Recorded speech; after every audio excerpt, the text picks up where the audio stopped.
Que tragédia criminosa é essa? Isso é uma tragédia criminosa. Estou eu aqui mais uma vez falando de um incêndio. Eu particularmente tenho um apreço por esse tema. E isso aconteceu, né? Esse crime foi um crime... Nossa, proporcionalmente ele é talvez mais... Eu imaginava que o Joelma teria sido um incêndio intensíssimo, mas esse do Grand Circus norte-americano, né, Grand Circus americano, foi dramático, porque foi muito rápido. Não é? Então, vamos contextualizar. A gente está em dezembro de 1961 e o circo, esse Gran Circo norte-americano, chega em Niterói, não é? No Rio de Janeiro.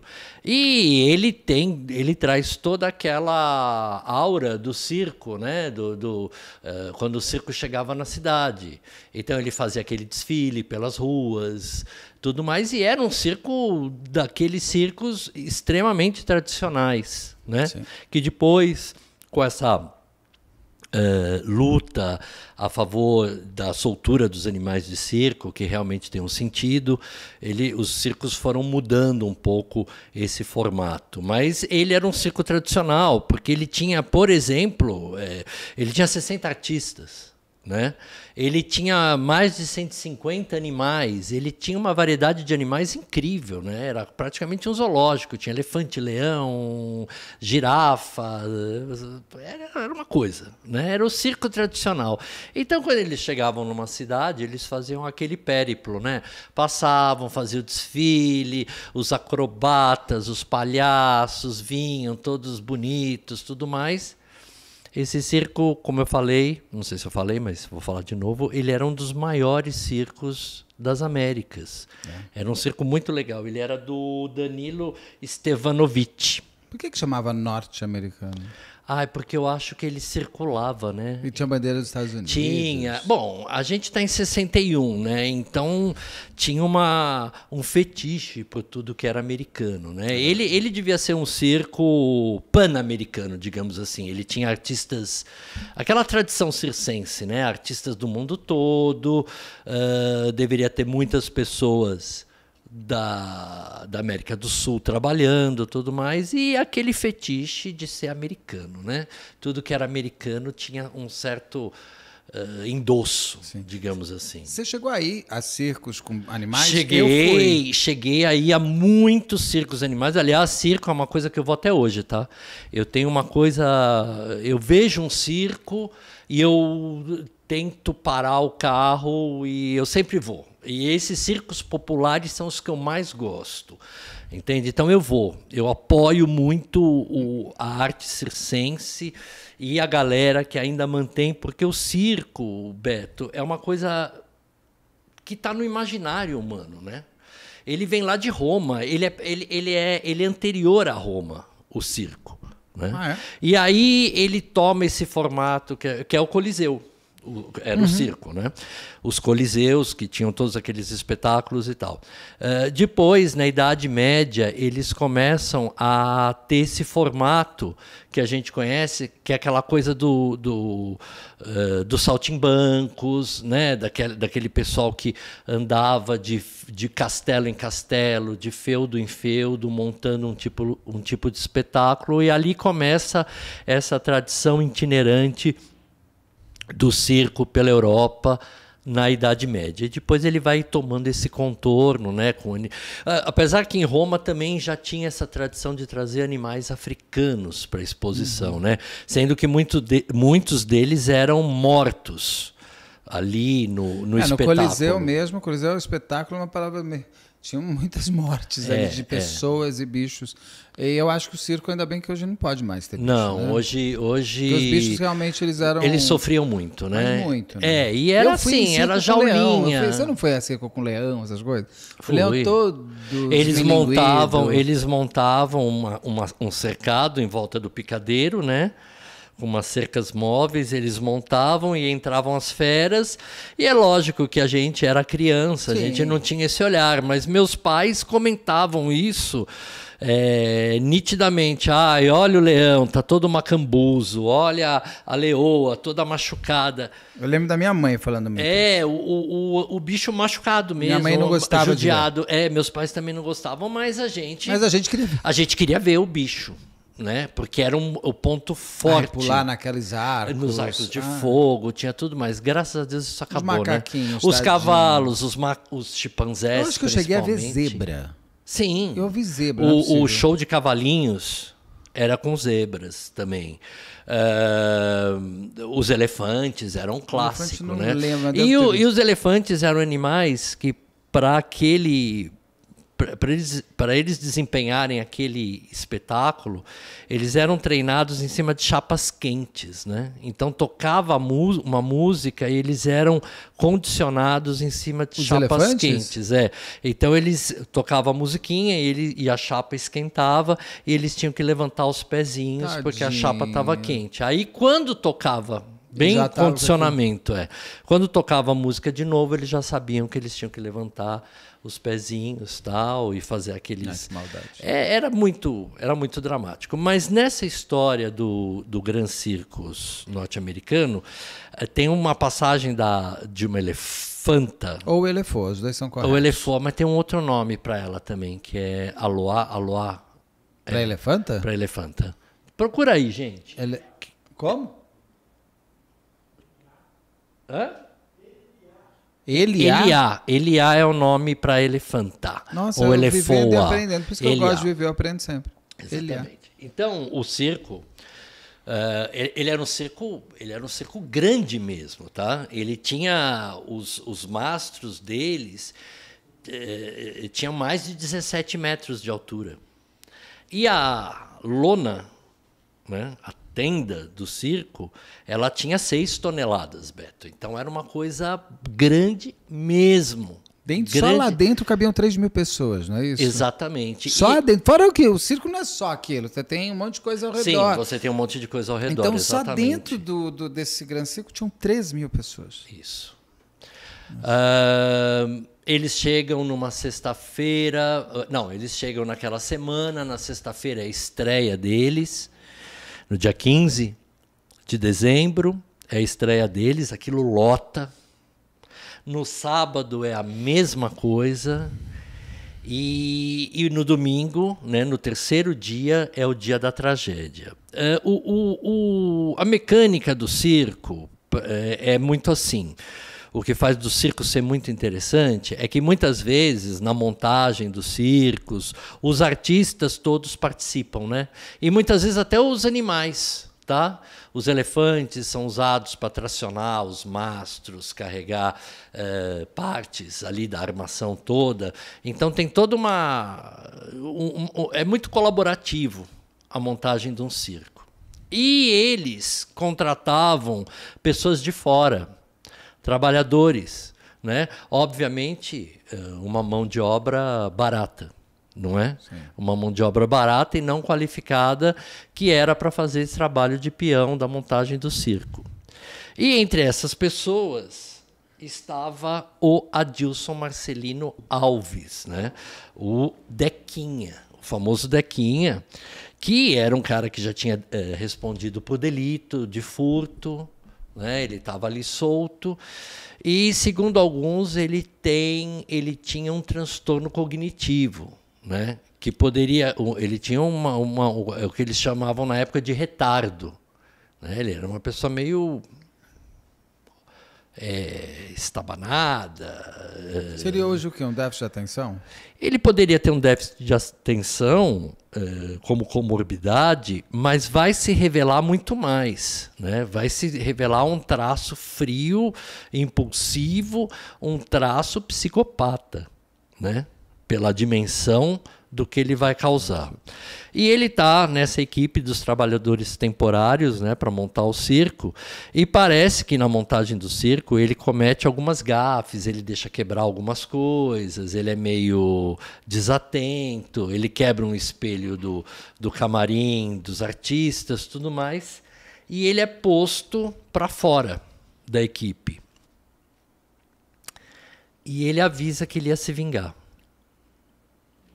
Né? Na sexta-feira da estreia do espetáculo, ele tenta ir assistir a estreia. E ele é visto pelos funcionários, pelos seguranças, e ele é posto fora, porque tinha aquela tradição de entrar por debaixo da lona, né? Assim, as crianças corriam para tentar, tinham seguranças, mas era um circo, era uma lona. Então eles entravam, ainda mais quando o espetáculo estava no auge, que todo mundo estava prestando atenção lá para dentro, no picadeiro, né? Era a hora que o pessoal entrava. E ele foi identificado, pego e posto para fora. E no sábado foi a mesma coisa. Ele tentou ir novamente. Né? E ele foi posto para correr. Identificaram ele e ele novamente reafirmou que ele... eu que ajudei a montar esse circo, vocês vão ver só, eu vou me vingar, vocês que aguardem. Ele se sentia injustiçado. Ele se sentia injustiçado, obviamente, né? Como todo bom perfil psicopata. Né? Vai criando os elementos. Aí, então, esse cara aí, o Dequinha, ele marca com mais 2 amigos, né? Deixa eu pegar isso. Cúmplices, dois comparsas, né? Que era o José dos Santos, codinome Pardal, que era um ladrão condenado e estava solto, e o Walter dos Santos, codinome Bigode. Trabalhavam também no circo? Não, eles eram amigos do Dequinha e eles se reuniram, levaram as esposas para uma roda de cachaça, né? E o Dequinha revelou a intenção dele, que ele queria se vingar desse pessoal que tinha maltratado ele, né, na montagem do circo e posto ele para fora, tudo mais, e que ele iria pôr fogo no circo. Ele anunciou que ele vai pôr fogo no circo. Mega premeditado. Mega premeditado. E aí, ele fala, e o pagamento para vocês me ajudarem nisso vai ser rodadas de cachaça. Vai ser uma pingaiada. Para que as pessoas... As pessoas toparam entrar na vibe dele. Por pinga? Por pinga. E isso mostra muito, vai delimitando o perfil psicopata dele, porque ele vai cooptando essas pessoas. Né? Lembrando que o Bigode e o Pardal estavam nessa reunião com as esposas, também na cachaçada. Essas mulheres ouviram esse absurdo? Essas mulheres ouviram isso e no domingo, né, o espetáculo começava às 14h, devia ser uma matinê, começava às 14h, tinha mais ou menos umas 3 horas de espetáculo, não é? E eles foram para frente da praça onde estava o circo montado em Niterói. E outra coisa, né? Eles ficam ali bebendo e assistindo a turma chegar. E eles sem medo nenhum de falar isso para 2 pessoas. E ainda é uma coisa virar... Carlos, vamos botar um fogo ali. Como é que uma pessoa tem... com isso? Não, pinga? Opa! Agora, como faz uma pessoa, o Dequinha, conseguir ter essa arrogância de fazer... É isso que me incomoda. Exatamente. É um perfil... Então, aí a gente volta a tudo que a gente sempre já falou aqui, não é mesmo? É o perfil do psicopata. Ele consegue cooptar outras mentes, né, para aderir ao plano dele. Ele seduz. Ele já era um cara que tinha esse poder de manipulação. Isso fica muito claro. Entende? Lá para frente, quando ele é pego, isso fica mais claro ainda.